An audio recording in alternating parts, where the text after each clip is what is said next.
Bismillahirrahmanirrahim. Assalamualaikum warahmatullahi wabarakatuh.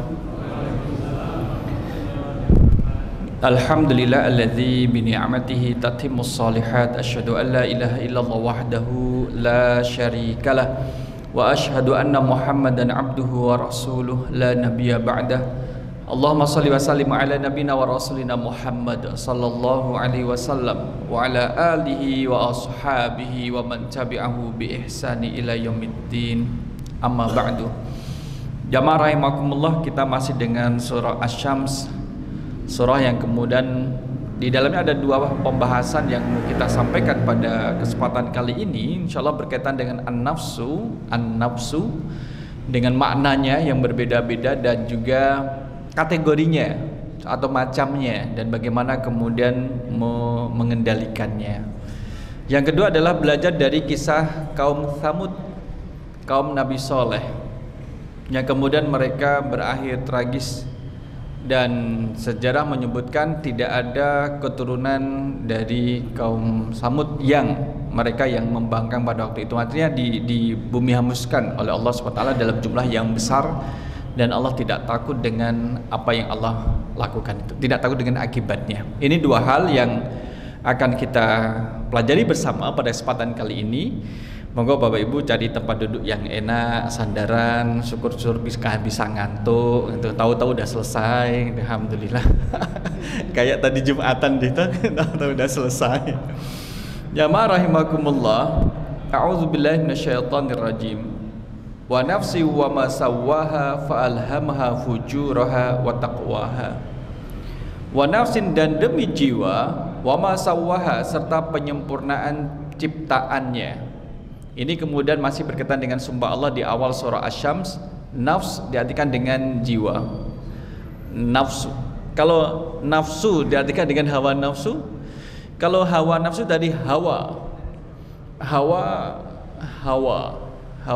Jadi diartikan dengan hawa nafsu. Tetapi an-nafsu ini, nafs juga Bapak Ibu, itu kemudian ada beberapa makna. Misalkan sebagian kecil dari orang-orang sufi itu kemudian mengatakan nafsu itu ya harus diperangi. A'da aduwika baina jambaika nafsuka. A'da aduwika, musuh yang berada di kanan kirimu, ala jambaika nafsuka, adalah nafsumu. Maksudnya adalah hawa nafsu. Jadi nafsu adalah hawa nafsu, ya harus diperangi. Hawa nafsu itu baik atau jahat Bapak Ibu? Kalau hawa nafsu, kenapa Pak?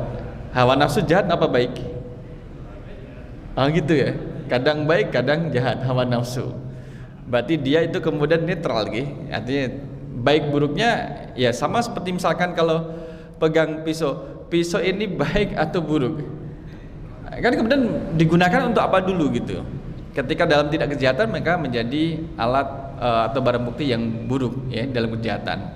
Kalau misalkan dipakai untuk masak, kemudian motong cabai dan sebagainya, berarti digunakan sebagaimana fungsinya untuk memotong dan sebagainya. Nah, nafsu itu kemudian dikatakan bahwa itu adalah hawa nafsu yang harus diperangi. Siapa yang punya hawa nafsu harus diperangi, ditundukkan hawa nafsunya. Tetapi kalau Imam Ghazali mengatakan adalah nafsun adalah syai'un latif, sesuatu yang lembut.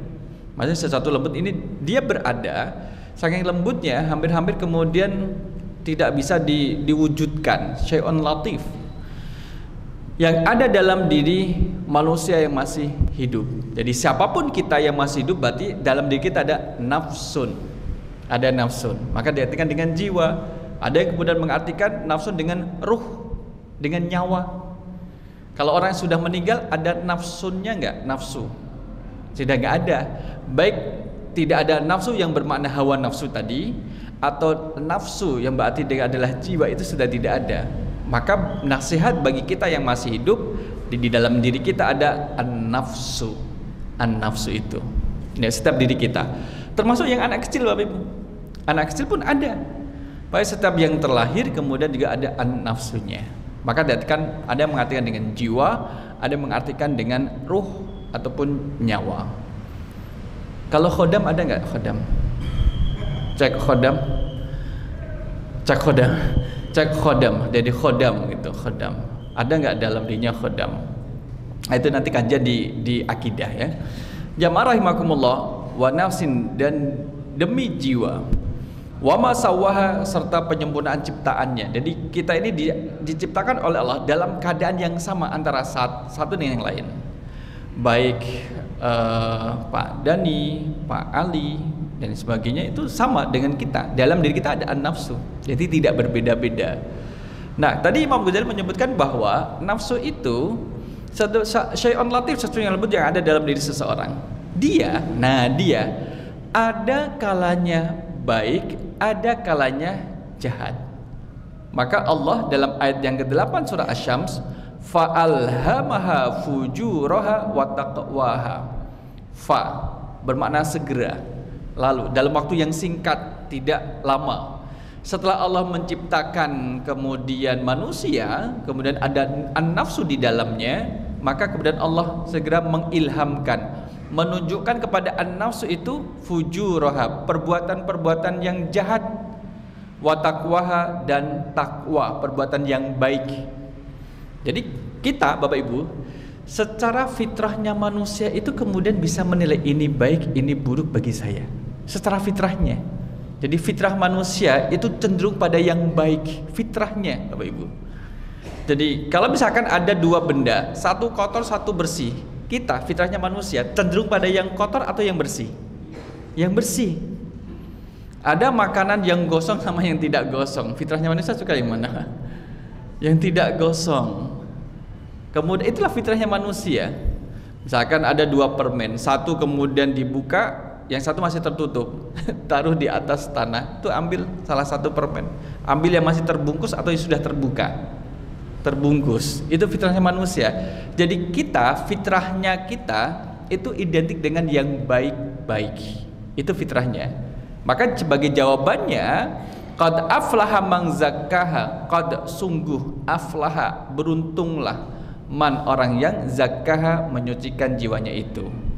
Padahal di ayat 8 yang disebutkan pertama adalah tentang fujur, yang jahat. Tapi ayat 9 yang disebutkan pertama adalah kalau ingin menjadi selamat adalah yang menjadi zakkaha, tazkiyatun nafs, penyucian jiwa. Jadi Allah memberikan dua pilihan, kemudian memilihkan, pilih ini. Jazakallahu khair. Jangan pilih yang itu. Jadi sebenarnya sudah dipilihkan kita. Hanya saja karena nafsu tadi ada tarikan kepada yang baik, ada tarikan kepada yang buruk. Itulah kemudian di pertemuan minggu yang lalu kita sebutkan ada 3 kategori tingkatan nafsu dalam diri kita atau dalam diri manusia itu. Ada yang pertama, ada yang kedua, ada yang ketiga. Kita mulai dari yang baik. Maka dari yang baik adalah an-nafsu tadi ada cenderung bisa melakukan yang baik, bisa melakukan yang buruk. Kita sadar kita bukan nabi, bukan rasul, maka manusia seperti kita itu kadang digoda dalam keburukan. Sekalipun godanya itu kayak bocor alus tipis gitu, bahkan nggak kerasa. Setiap keinginan yang baik yang muncul di dalam diri kita, terbesit di dalam diri kita, ada keinginan baik. Sesuatu yang baik dalam bentuk ucapan, sesuatu yang baik dalam bentuk prasangka, sesuatu yang baik dalam bentuk perilaku atau perbuatan, kemudian kita turuti. Yuk kata jujur, kita berkata jujur. Kita turuti setiap ada keinginan yang baik itu. Tetapi satu sisi, hal yang negatif yang ada dalam diri kita kemudian tidak mau ketinggalan, menggoda untuk melakukan kemaksiatan. Satu sisi didorong untuk melakukan kebaikan, sisi yang lain kemudian kemaksiatan nempel. Terdorong, sudah masuk waktu sholat isya, sholat. Wah, godaan itu muncul Bapak. Kalau dalam Minhajul Abidin ila Jannati Rabbil Alamin, godaan itu sampai 7 atau berapa lapis itu Pak. Seseorang digoda oleh setan. Pertama ketika dia mau sholat isya, gak usah sholat, itu level pertama. Kalau kemudian kita yang digoda gak usah sholat isya, kamu sudah sering sholat isya, sekali-kali gak sholat juga tidak apa-apa, nanti disusul diganti dengan sholat tahajud gitu. Jadi kalau yang tidak paham kan adanya sholat tahajud kan setelah sholat isya gitu, nggak apa-apa. Sholat tahajud kan 11 rakaat dikurangi 4 untuk nempel isya kan masih sisa berapa? 7. Itu godaan itu. Jadi godaannya itu nggak mutu, dan godaan itu Bapak Ibu itu sesuai dengan kadar orang yang digoda. Kadar orang yang digoda. Orang yang taat ibadah, godaannya dari sisi ibadahnya. Kalau digoda dari sisi perdagangan, perniagaannya, malah nggak nyambung. Ini gimana sih saya digoda sedang dari sisi perdagangan, saya kan nggak jualan kok malah digoda dari sisi penjualan, nggak nyambung.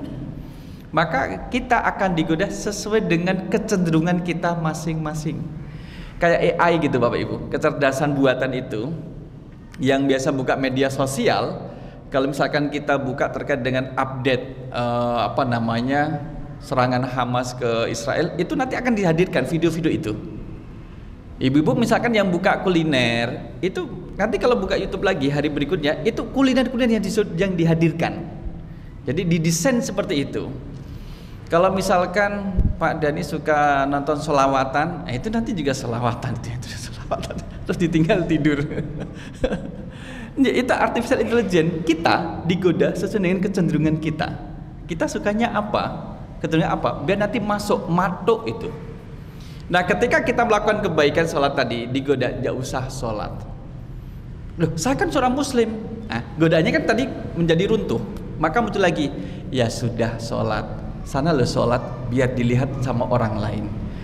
Kalimat pertama itu membawa kayak ada hikmahnya. Sana lo kamu sholat kalau memang kamu muslim. Ujungnya, ekornya adalah biar dilihat sama orang lain kalau kamu itu sholat. Itu kan godaan Bapak. Artinya adalah digoda untuk riya. Maka kemudian dalam diri kita membantah, saya tidak ingin riya, saya melakukan ini bukan karena manusia. Ya sudah, kamu sholat di dalam kamar, biar nanti Allah menceritakan kepada orang lain kalau kamu sholat tidak ingin dilihat orang lain. Nah, godanya itu di belakang. Jadi digoda untuk seperti itu. Tidak, saya melaksanakan sholat karena Allah, mau dilihat atau tidak itu bukan urusan saya. Ada orang yang lihat ataupun tidak, saya tidak berurusan, dan itu tidak menjadi tujuan dari saya sholat. Tetap digoda lagi. Ya sudah, sholat yang khusyuk, biar kamu dikenal sebagai orang yang khusyuk dalam sholatnya. Terus Pak, digoda, terus digoda, berlapis-lapis. Maka kemudian benteng pertahanan kita kan harus kuat. Benteng pertahanan kita. Seseorang kemudian memberi pada orang lain dengan ikhlas. Waktu itu digoda, loh kok nggak kamu foto sih biar orang tahu kalau kamu itu berbagi. Nggak, saya nggak mau riya. Ya sudah, nggak jadi dipoto. Loh, ketika hari yang lain dia ngobrol, yang membagikan dermawan tadi kemudian ngobrol, digoda, kasih tahu dia, kemarin kan kamu sudah berbagi bantuan sama orang yang tidak jadi kamu foto itu loh, coba ceritakan kepada dia. Dimunculkan lagi, godaan itu dimunculkan lagi, mancing-mancing supaya riya. Kalau sudah riya kan pahalanya menjadi menguap. Kalau sudah menguap kan menjadi habis dan tidak bisa ditarik lagi. Sudah menguap dengan riaknya tadi. Setan kalau misalkan tidak bisa menggoda manusia berhenti melakukan kebaikan, maka alternatif adalah dia digoda kebaikan yang sudah dilakukan itu kemudian menjadi syai'un abath, la qimatalah, sesuatu yang sia-sia, tidak bernilai. Sudah melakukan tapi tidak bernilai. Itu godaannya demikian Bapak Ibu. Bahkan dari ibadah yang sudah lama kita lakukan, entah kemudian ibadah haji, umroh, udah bertahun-tahun lamanya kita lakukan, itu pun bisa dimunculkan kembali. Maka kita sangat mewanti-wanti diri kita untuk kemudian berhati-hati dan menyimpan baik-baik kesalehan amal yang pernah kita lakukan, disimpan baik-baik.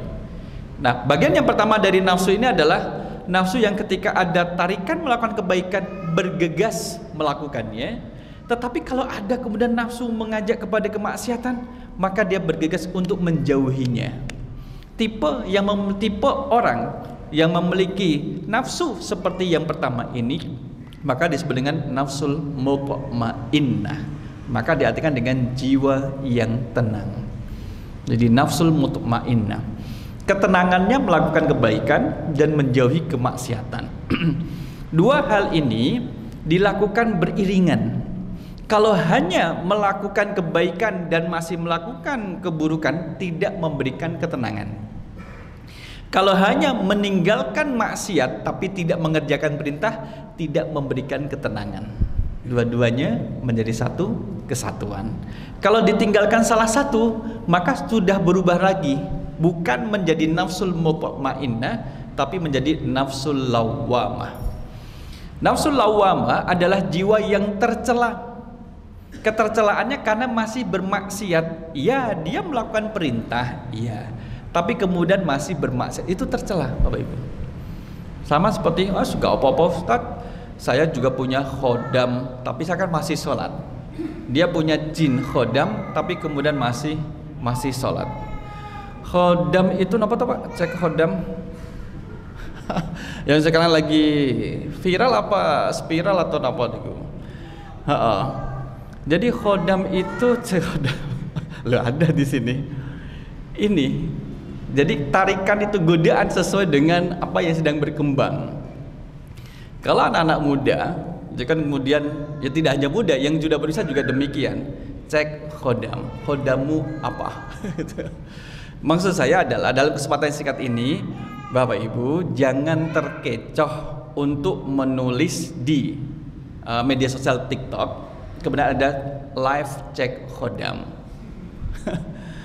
Ali kosong, Dani terisi, gitu aja.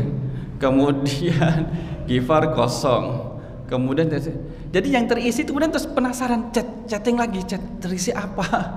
Terisi usus, rempelo, hati, terisi. Ini jadi setiap diri kita, jadi beda antara apa namanya jin khodam dengan apa namanya jin korin, beda.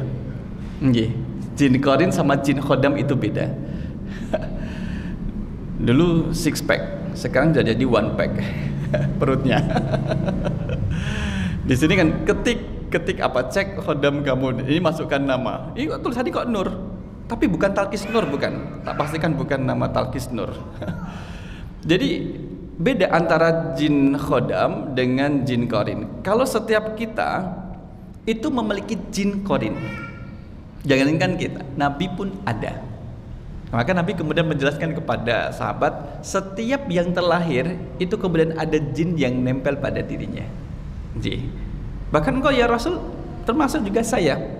Hanya saja jin yang ada, jin korin yang ada pada Rasul SAW itu sudah ditundukkan oleh Allah, la ya'muruni illa bi khair.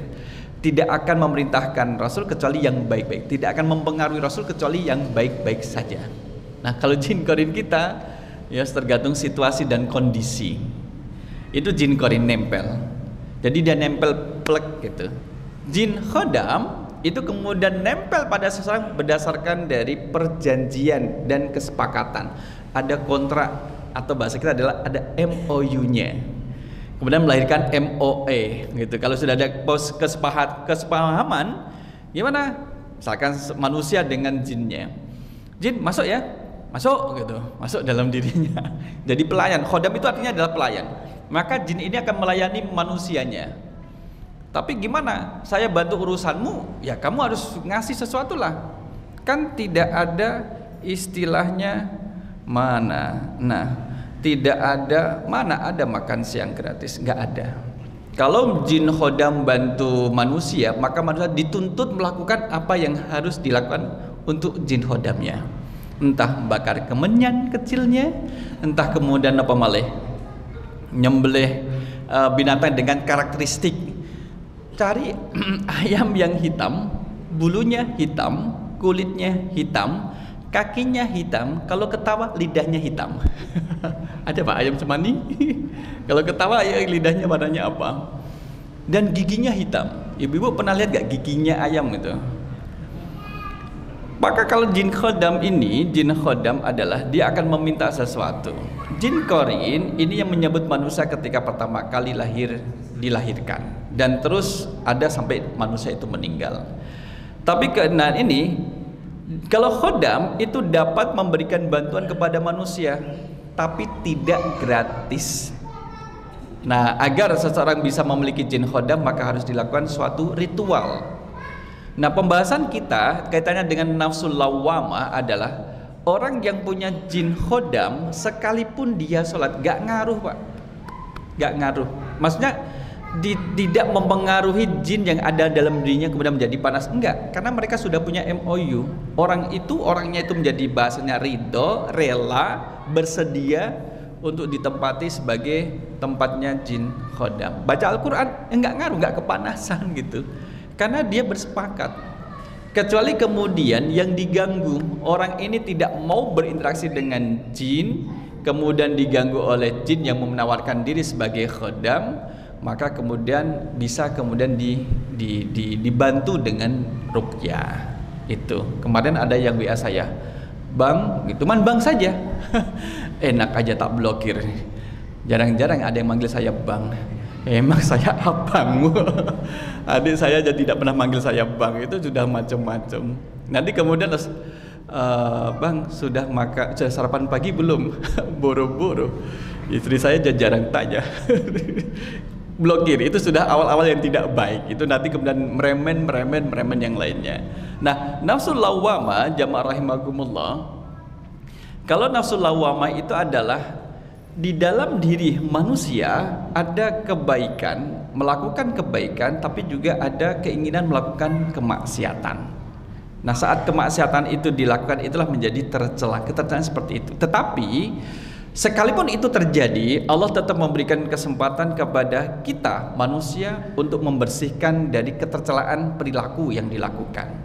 Dalam Ali Imran 133, kita lihat Ali Imran 133 dan juga 134, ayatnya 133. Kita dari sini kita buka. A'udzubillahi minasyaitonirrajim. Jadi biru layarnya. Ada khodamnya atau gimana itu? Kabelnya. Coba diruqyah kabelnya.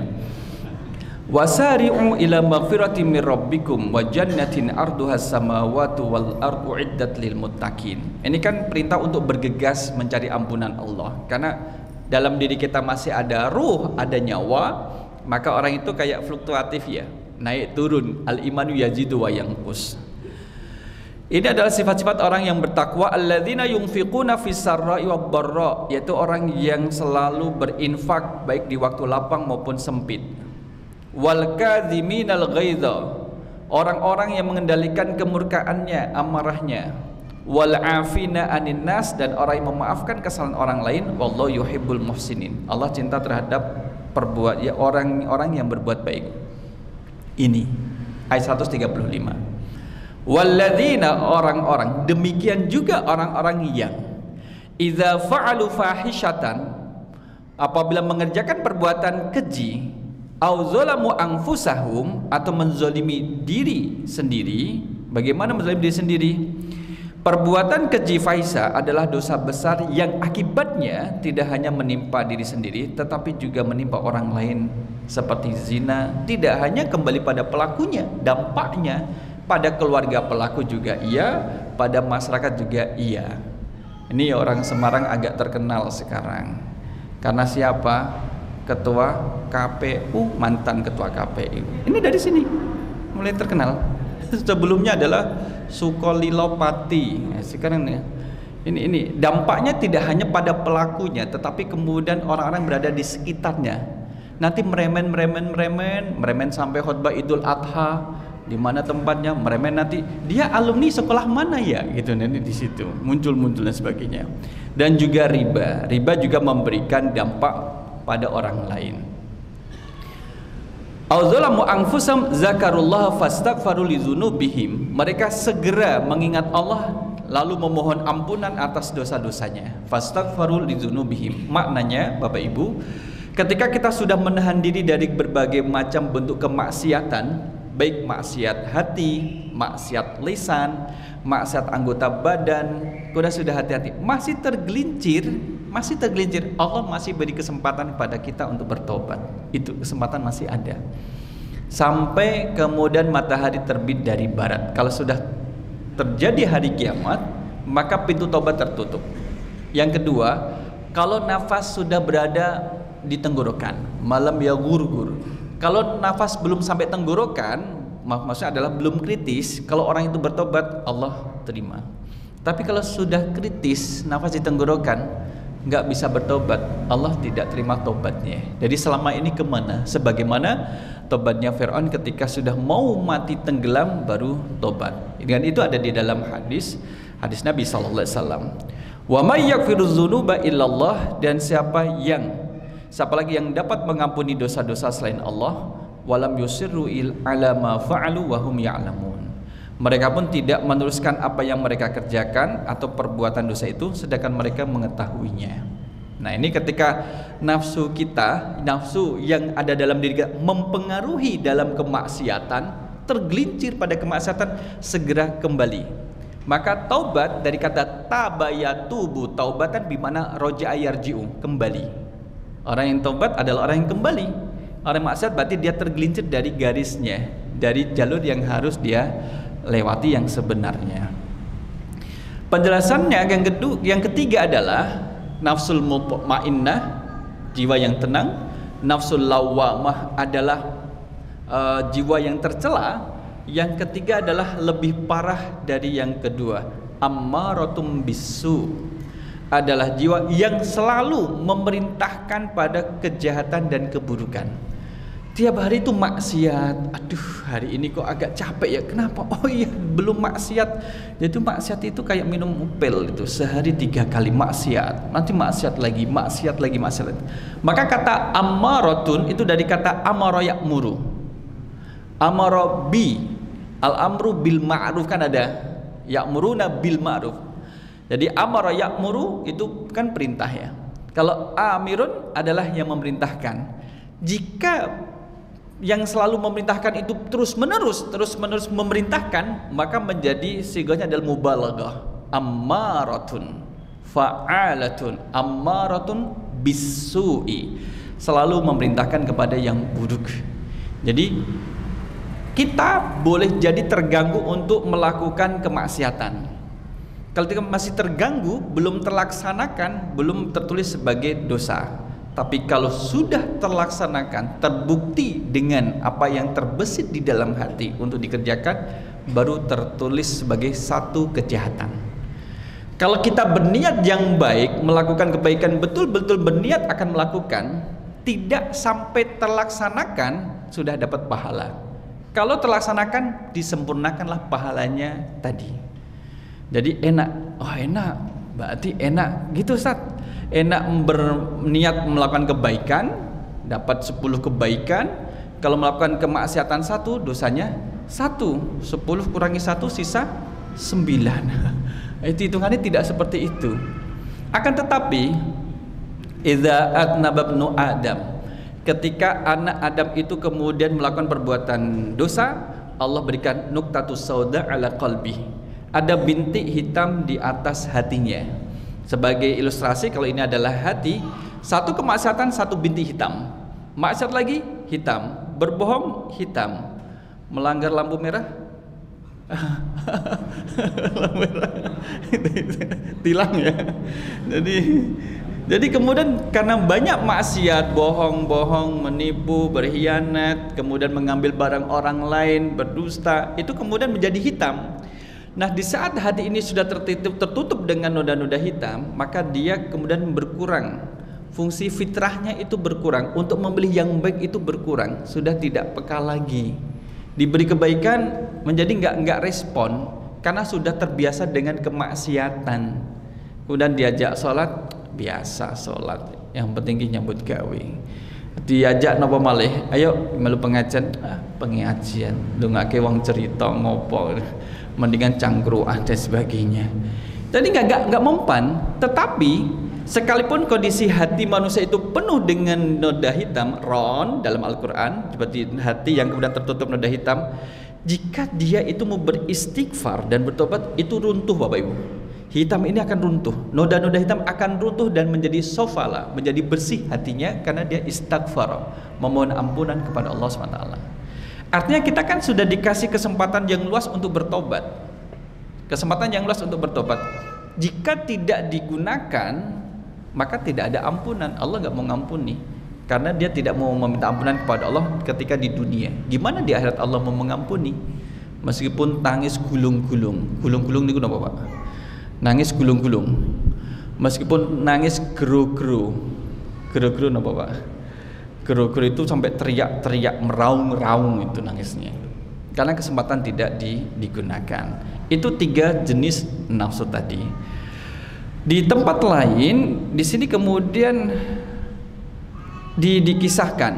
Jadi kalau nafsu ada tipologinya, maka dikenalkan dengan yang baik. Fitrah manusia adalah mengenal yang baik itu lebih mudah daripada yang buruk. Maka ayat 9 Allah dahulukan terkait dengan qad aflaha man zakkaha. Sungguh beruntunglah orang yang telah membersihkan jiwanya, tazkiyatun nufus. Sampai-sampai Bapak Ibu, nafsu itu kan nafsu yang ketiga tadi, ammaratum bisu, ini mungkin sesuai dengan definisi yang dikatakan a'da aduwika baina jambaika nafsuka. Ammaratum bisu, nafsu yang selalu memerintahkan kepada yang buruk, itu yang harus diperangi. Itu yang ada diperangi itu. Justru itu. Jadi ini nih digoda nih, ayo ambil tuh sepatunya, ambil. Kita itu digoda untuk melakukan maksiat. Kita perangi, tidak, itu bukan sepatu saya. Kan itu namanya memerangi. Ayo ambil. ambil apa gombal ambil.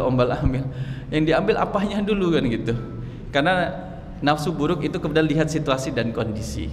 Maksiat itu sekalipun dia cuman sesaat, itu tetap dimaksimalkan oleh setan untuk menggoda manusia. Meskipun kesempatan hanya beberapa detik, itu kalau manusia bisa digoda, akan digoda. Itulah yang kemudian bisa kita rasakan Bapak Ibu. Lagi berkendara kita dipancing untuk emosi. Kemudian lagi berkendara mau nyebrang, kemudian ada yang tidak memberi kesempatan, kita digoda untuk mencela orang yang tadi, mencela-cela atau mengata-ngatai atau dan sebagainya. Faliyatubillah. Sehingga kemudian inilah membersihkan tazkiyatun nufus. Tazkiyatun nufus, kenapa tazkiyatun nufus? An-nafsu itu kalau Imam Ghazali menyebutkan bagaikan binatang buas Bapak Ibu. Binatang buas. Kira-kira binatang buas itu kuat atau lemah? Kuat kan? Ayam hutan dengan ayam ternak potong itu kira-kira lebih beringas yang ayam hutan atau ayam kandang? Ayam hutan. Maka nafsu itu seperti beringasnya, itu seperti adalah binatang buas. Tetapi sekuat-kuatnya binatang buas, sekuat-kuatnya adalah dan sekuat-kuatnya ini nafsu itu tetap punya kelemahan. Satu yang pertama adalah jangan diberi makan. Jadi mengibaratkan seperti binatang buas. Kalau dikasih makan dia akan kuat karena dia mendapatkan nutrisi, sumber kalori, ada makanan, ada karbonnya. Oh kalau gitu Ustaz, nafsu saya tak buat kolesterolnya tinggi gimana ya? Atau dibuat asam urat, yuk buat nafsu jadi asam urat gitu, biar tidak menggoda kita, bukan gitu. Jadi makanan yang dimaksud di sini adalah ketika seseorang melakukan kemaksiatan yang kecil, kemudian nafsunya atas godaan nafsu itu menguatkan nafsunya, kemudian melakukan kemaksiatan yang semisal agak besar dikit, kemudian besar dikit, agak besar dan menjadi besar. Itu. Jadi kalau misalkan ada keinginan maksiat kok kecil dituruti, itu akan menuntut lebih besar dan merasa ketagihan. Ketagihannya dalam kemaksiatan. Faliyatubillah. Itu makanannya. Maka kita jangan ngasih. Sekalipun kita ngasih, tarik lagi. Tadi kemudian di jalan emosi, astagfirullahaladzim. Beristighfarnya itu kemudian menarik kembali. Ibaratnya menarik kembali nutrisi makanan yang diberikan kepada nafsu tadi, sehingga kita tidak marah lagi, istighfar lagi dan sebagainya. Yang kedua, sekuat-kuatnya binatang liar dia akan lemah. Bagaimana lemahnya? Melemahkan binatang liar, melemahkan nafsu ada satu caranya. Di antara sekian cara ya, adalah beribadah dengan ikhlas. Itu gak disukai sama nafsu. Nafsu kita tuh nafsu buruk, gak suka. Tidak nyaman kalau melihat manusianya beribadah dengan ikhlas. Kalau kan gini, jangan baca Quran dulu, digoda gitu. Saya mau baca Quran, tunggu dulu itu loh. Belum ada orang yang masuk, masih di luar. Nanti aja kalau sudah masuk masjid baru kamu baca. Biar orang tahu kalau kamu tuh baca Quran. Nah, itu godaan loh, itu kan godaan. Nunggu ada yang lihat gitu dan sebagainya.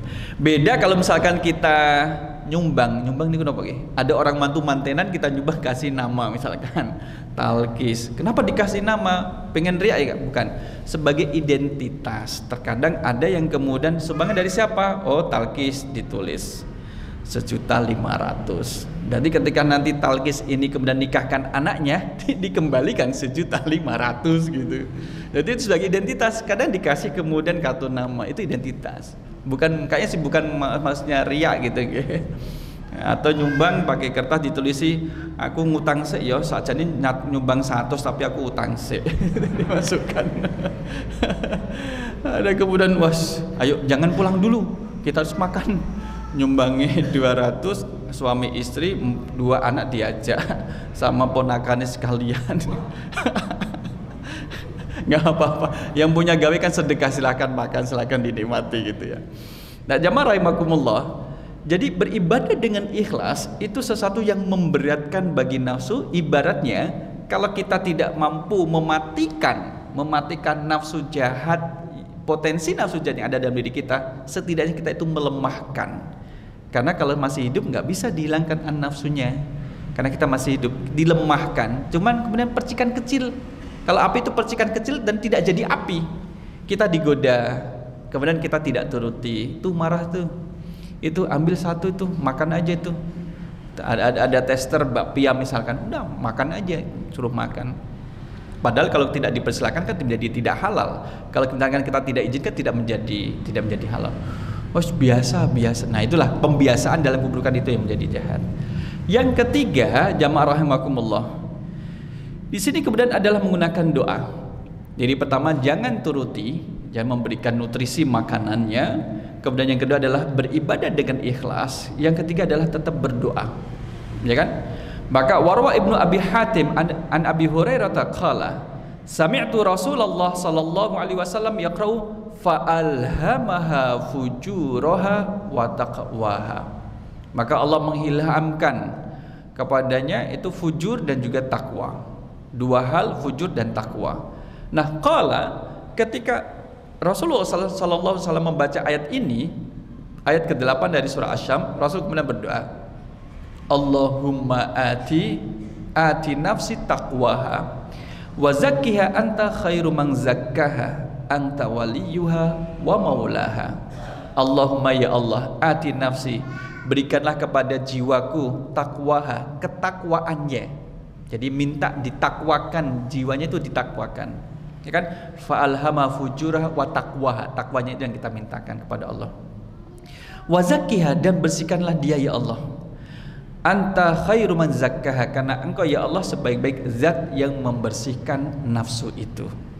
Anta waliyuha wa maulaha, engkau adalah pemiliknya, tuannya, dan yang menguasainya. Kan yang menguasai nafsu kita kan Allah, termasuk diri kita dikuasai oleh Allah SWT.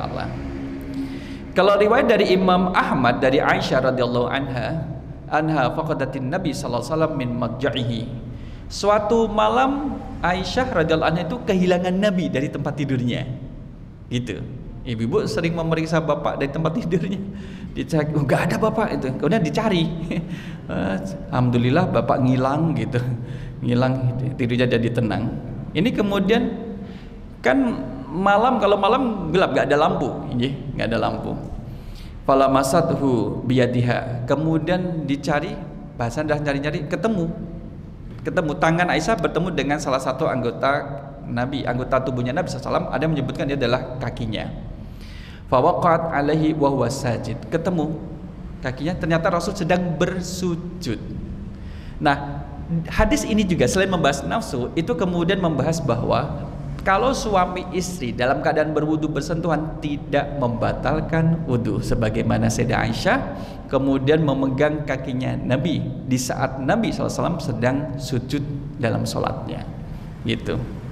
Wa huwa yaqulu, dan di saat sujud kemudian Rasul membaca ini, Rabbi a'ti nafsi taqwaha, ya Allah, a'ti nafsi, berilah kepada jiwaku taqwaha, ketakwaannya. Wa zakkiha anta khair man zakkaha anta waliyuha wa maulaha. Bedanya di sini, a'ti dengan ati. Ati datangkan, atayati. Kalau a'ta yu'ti, memberikan. Nah ini tradisinya bedanya di sini.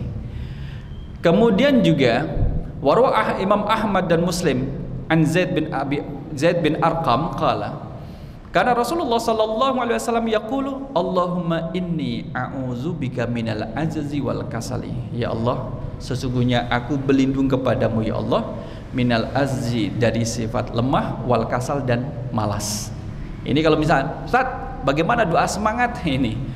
Allahumma inni a'udzubika minal ajzi wal kasal wal harami wal jubni wal bukhli, dari usia yang sepuh, kelemahan. Kalau kita sudah sepuh kan semakin sepuh semakin lemah gitu. Wal haram wal jubni, pengecut, wal bukhli, dan pelit, wa adabil qabri, dan dari siksa kubur. Allahumma ati nafsi taqwaha, ya Allah berikanlah jiwaku ketakwaannya. Wa zakkiha anta khairu man zakkaha, dan bersihkanlah dia ya Allah, nafsu itu. Anta khairu man zakkaha, karena engkau sebaik-baik zat yang membersihkannya. Anta waliyuha wa maulaha, karena engkau adalah yang menguasai dan juga menjadi pelindungnya. Allahumma inni a'udzubika min qalbin la yakhsha, ya Allah ini sesungguhnya aku a'udzubika, berlindung kepada engkau ya Allah, min qalbin la yakhsha, dari hati yang tidak khusyuk dalam beribadah. Wa min nafsin la tashba, dan dari jiwa yang tidak pernah kenyang. Wa ilmin la yanfa, dari ilmu yang tidak bermanfaat. Wa da'watin la yustajabu laha, dan dari doa yang tidak diijabahi. Nah, tetap artinya adalah di samping kemudian tadi kita menahan, melawan setiap nafsu yang buruk, tapi kita tetap berdoa kepada Allah Subhanahu wa taala. Atau misalkan Bapak Ibu, ya Allah, saya berdoa untuk nafsu saya Allah, seperti yang dibacakan Pak Talkis tadi ya Allah, itu Allah paham. Jadi, kalau misalkan nggak hafal nggak hafal, ya Allah saya berdoa ingin seperti doa yang tadi pada waktu pengajian, Allah nggak tahu gitu. Sama seperti jamaah haji umroh, kemudian doanya kan banyak digantung di sini. Ya Allah, kabulkanlah semua doa yang ada dalam buku ini ya Allah gitu. Jadi nggak dibaca satu-satu, semua kabulkan yang ada di dalam buku ini ya Allah gitu. Ada yang lebih ekstrim Bapak Ibu. Ya Allah, semua doa orang-orang yang berada di pelataran Ka'bah ini Allah, itu doa saya ya Allah. Hati-hati, bisa jadi doanya berbeda, kan beda-beda, kita nggak tahu. Maka doalah meminta kepada Allah sesuai dengan apa yang kita inginkan. Belum tentu yang diinginkan oleh orang lain itu kemudian menjadi baik gitu, menjadi cocok untuk kita, sesuai untuk kita. Jamaah rahimakumullah. Maka ke ayat 2 ayat ini tadi, qad aflaha man zakka wa qad khaba man dassaha. Tazkiyatun nufus itu menjadi penting karena selalu dibersihkan. Jadi dibersihkan. Kita dengar azan.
Jamaah rahimakumullah, termasuk amalan yang bisa dilakukan untuk membersihkan, menjaga kebersihan nafsu kita adalah dengan beramal soleh. Jadi ketakwaan dengan beramal soleh. Jadi amal soleh ini juga meliputi hati, amalan hati dalam bentuk zikir, ya, prasangka yang baik kepada Allah, pada orang lain. Kemudian amalan lisan, perkataan-perkataan yang tidak bermanfaat gak usah dikeluarkan. Kemudian juga sampai Rasulullah SAW, siapa yang mampu menjamin antara kumis dengan jenggotnya, berarti kan lisan, maka Rasul akan menjaminnya masuk surga. Artinya adalah banyak yang jatuh dari salah satu dari dua lubang atas dan bawah adalah lisannya itu. Jadi kemaksiatan terjadi dari lisan itu. Nah, termasuk juga kesalahan anggota badan. Kesalahan anggota badan yang kemudian Allah berikan kepada kita, itu kemudian kita jaga dan kita gunakan dalam hal-hal yang baik. Khairun nas anfa'uhum linnas. Sebaik-baik manusia adalah yang bermanfaat bagi orang lain dalam kebaikan. Kalau yang hadis Rasul yang lain, min husni islamil mar'i tarkuhu ma la ya'nihi. Jadi tanda dari baiknya keislaman seseorang adalah meninggalkan perbuatan yang tidak bermanfaat. 4 hal yang tidak bermanfaat yang harus kita tinggalkan. 1, setiap kullu muharramat, setiap yang dilarang oleh Allah haram itu tidak manfaat untuk dikerjakan. Mau pakai baca bismillah 7 kali gak ngaruh. Itu misalkan. Yang kedua adalah kullu syubhat, yang kemudian bermakna syubhat. Syubhat tidak jelas halal haramnya. Yang ketiga adalah kullu makruhat, yang dihukumi makruh, itu kemudian tidak bermanfaat untuk dikerjakan. Yang keempat adalah sesuatu yang israf, melakukan perbuatan secara berlebih-lebihan itu tidak disukai Allah. Innahu la yuhibbul musrifin. Sesungguhnya Allah tidak suka terhadap orang yang berlebih-lebihan. Salat maghrib rakaatnya berlebihan, bagus tidak Bapak Ibu? Enggak bagus. Dilebihi berapa misalkan. Jadi beribadah secara berlebih-lebihan pun tidak bagus. Sebagaimana 3 sahabat yang datang ke Nabi dan dijumpai oleh Sayyidah Aisyah, yang satu mau puasa tiap hari gitu. Mau puasa tiap hari, tidak bagus. Rasul mengatakan ana asumu wa uftir. Saya puasa ya kadang juga berbuka gitu. Jadi kalau kita tidak puasa, oh berarti jadi ya ikut Nabi juga. Nabi juga kadang tidak puasa gitu. Kemudian ada yang mau sholat malam tahajud terus, tiap malam sholat tahajud. Itu maksudnya semalam suntuk dihabiskan untuk sholat gitu. Dari isya sampai subuh sholat. Nabi kemudian mengatakan ana usolli wa arqud. Saya juga sholat, ya juga tidur. Tidak memporsir untuk sholat semalam suntuk terus menerus, enggak. Termasuk juga yang mau berlebihan, saya tidak akan mau menikah. Nabi kemudian mengatakan ana atazawwaj. Saya menikah gitu. Jadi berlebihan dalam beribadah juga tidak baik, apalagi bukan dalam urusan ibadah, maka menjadi tidak baik. Mudah-mudahan bermanfaat. Kita cukupkan dengan doa kafaratul majlis. Subhanakallahumma wa bihamdika asyhadu an la ilaha illa anta astaghfiruka wa atubu ilaik. Aku qouli hadza astaghfirullah li wa lakum. Assalamualaikum warahmatullahi wabarakatuh.